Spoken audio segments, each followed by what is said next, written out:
Ayol fidoyiligini rahmati bormi? Bo'lganda men eshitardim.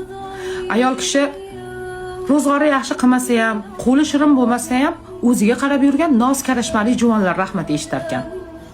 Qishloqda bir ayol bor edi. Umri mehnatda o'tgan.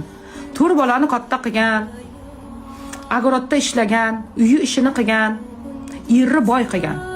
Erini shuncha puli bo'la turib, boyaga ayol biron marta kosmetologga bormagan, salonga chiqib qoshini terdirmagan. Erdan eshitadigan har doim haqoratli gapi bor edi.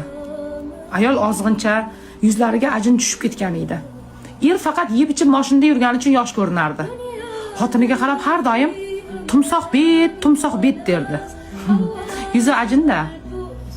Balki o'sha ayol ham ro'zg'ori bir chetga surib o'zini sevib kosmetologga borib yuzlari tirsillab yurganda rahmatlari eshitardi.